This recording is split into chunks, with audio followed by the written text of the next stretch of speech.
पावन त्योहार रक्षाबंधन जो आज हम यहाँ बड़े प्रेम से मना रहे हैं, उल्लास से मना रहे हैं, उसमें मैं आप सभी को बहुत बहुत बधाई देता हूँ। भाई और बहन के अनूठे प्यार की दूसरी मिसाल पूरी दुनिया में कहीं नहीं मिलती जो हमारे सनातन में है। बहन अपने भाई को बड़े प्रेम से आशीर्वाद देते हुए राखी का पवित्र धागा बांधती है उसकी कलाई पर, और ना जाने उस धागे में कितनी शक्ति होती है।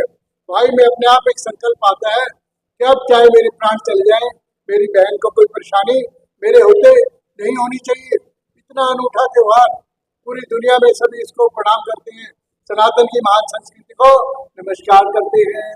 हम सभी ने देखा हमारे पौराणिक इतिहास में भगवान श्री कृष्ण जरासंध पर क्रोधित हुए। उन्होंने अपने सुदर्शन को आज्ञा दी, जाओ सुदर्शन जरासंध का वध करके आओ। सुदर्शन दौड़ चला जरासंध का वध करने के लिए। उनका चक्र था, चक्र जब निकला तो जाने किसी वजह से भगवान श्री कृष्ण की उंगली थोड़ा टेढ़ी हो गई।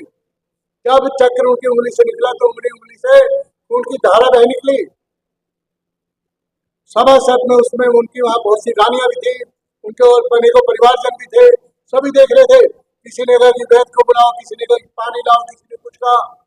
महारानी द्रौपदी उनके पास में खड़ी थी।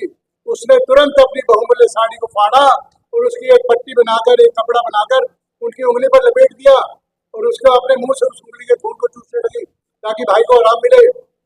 उसी समय भगवान श्री कृष्ण ने क्या कहा, सभी ने सुना, सभी सारी दुनिया ने सुना।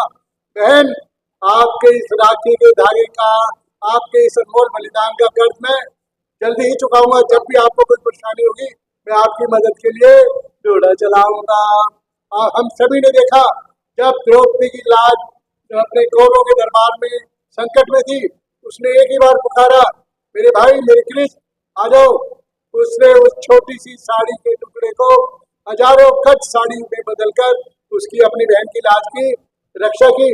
बड़ी एक सुंदर घटना हमारी आजकल हम वीडियो पर देख रहे हैं। पटना के पास के किसी जगह से रात के 9 बजे ट्रेन गुजर रही है। वहां पर नीचे 5-6 बहनें बैठ के परिवार जन बैठे हैं, जैसे एक परिवार होता है। अचानक उस ट्रेन में 10-12 लोग चढ़े, वहां से कुछ ने शराब पी हुई है, वो आकर उन बहनों से छेड़खानी करने लगे, तंग करने लगे। उन बहनों ने अपने तौर पर तो उनका प्रतिकार किया, लेकिन जब वो ज्यादा ही उनकी अति हो गई तो ऊपर कहते हैं कि सीट पर एक फौजी जा था, अपनी छुट्टी पर आ रहा था, वो सोया हुआ था, लेटा हुआ था। अचानक किसी बहन के मन में आया, भैया हमारी रक्षा करो। फौजी को झंडोड़ा, उसको 2-3 बार हाथ सिर को सहलाया, जगाया, भैया हमारी रक्षा करो, हमारी लाज संकट में है। फौजी ने जब उठकर देखा उसको, एक अकेला व्यक्ति और सामने से 8-10-12 मुस्टंडे और बड़े कई तरह के शराबी कबाबी। लेकिन जब भाई कहा उसको तो उसके अंदर एक अनोखा सैकड़ों व्यक्तियों का बना गया। और वो उस वीडियो में बताते हैं कि उसने एक एक करके उन सभी को वहां से मार गिराया, लहूलुहान किया और अगले स्टेशन पर उन मुस्टंडों को पुलिस के हवाले किया। बहन और भाई के पवित्र प्यार की ताकत तो अनोखी होती है। मुझे गर्व है।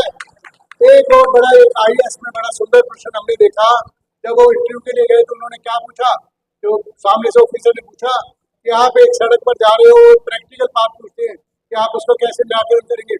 सामने से 4 कनकटे पहलवान, यानी जो पक्के पहलवान होते हैं, वो आ रहे हैं और आपके पास एक ही रास्ता है, दूसरी कोई जगह नहीं है, आप क्या करेंगे। स्वाभाविक था कि सभी का उत्तर एक ही था कि उनसे बचने के लिए मैं कहीं भी जाकर अपनी रक्षा करूंगा, दौड़ जाऊंगा ताकि उनके हाथ ना आऊं। दूसरी उन्होंने एक पोजीशन दी, दूसरी स्थिति दी कि अब वो 4 जो पहलवान आ रहे हैं, सामने से साइड से आपकी बहन आ रही है, सगी बहन, और उसको छेड़खानी कर रही है। अब आप क्या करोगे। सभी का एक ही उत्तर था कि जब चाहे हमारी जान चली जाए, चाहे हमें 4 पहलवान से भिड़कर कितना भी खमियाजा भुगतना पड़े, लेकिन हम अपनी बहन की लाज की रक्षा करने का पूरा प्रयत्न करेंगे। बहन की बात आते ही परिस्थितियां एकदम बदल जाती हैं।